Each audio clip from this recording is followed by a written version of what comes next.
Joanne, you've been working at the plant for 6 years. You've got 2 daughters. You're worried about how you're going to be able to clothe them and feed them. Is that what it's come to?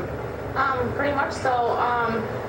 You know, there's nothing. It's a town with 26,000 people. It's $7.7 million of income for this town that goes to the local barbers, the grocery stores. It's a trickle down effect. It's gonna affect everybody, and I don't know what I'm gonna do. This town was thriving with Sensata doing well, correct? Yeah, with manufacturing, yeah. Okay. If you had a chance to speak to Mitt Romney, what would you say? Well, I would ask him why he's going around telling the nation that he's going to stand up to China when he's a company he helped create and he still profits off of is sending my job to China, and he's going to profit off of it. Fred, are these stories typical? Do you hear this wherever there's a plant shut down? We hear wherever there's a plant shut down, Ed. You know, we know in the Steelworkers Union all too well about BAIN Capital. We know what they did to our folks at GST Steel in Kansas City. We know what they did to our folks at Ampere in Marion, Indiana. They came in, they took all the profits out the plant, put our people out of work. So this is typical. This is Romney's world, as you stated, and this is the world that we got to stop. But Mitt Romney says he knows how this economy works.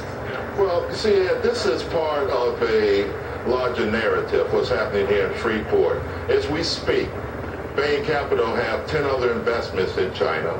Under Mitt Romney's watch, BAIN Capital went into China in 1998 before we had the trade agreement with China.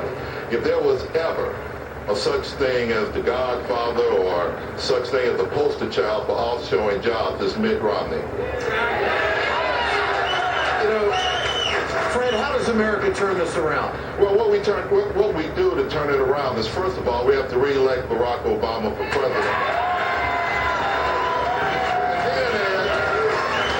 And then we have to support people in the Congress and the Senate who's going to support the president's vision of not allowing tax breaks for outsourcing jobs and giving tax breaks to employers who want to keep jobs and make things here in America. That's what we have to do.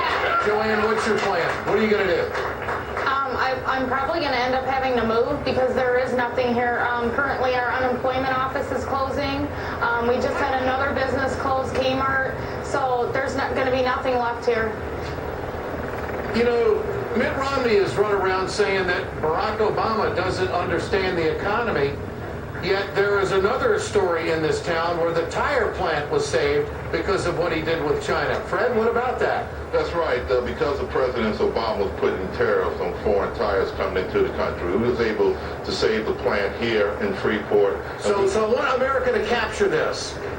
Romney's economic plan has played out by the shutting down of a plant here in Freeport, Illinois, but Barack Obama's policies and going after and being tough on China has saved the tire plant in this town. And he even had the nerve to call out Barack Obama and call him a protectionist when he saved the jobs in Freeport and around the country in the tire industry. And this is not a person who deserves to be president. This is not a person who's going to stand up for working families in this country. And what we have to do is expose Mitt Romney for what it is and do everything that we can to re-elect this president. Fred, Joanne, Bonnie, tonight.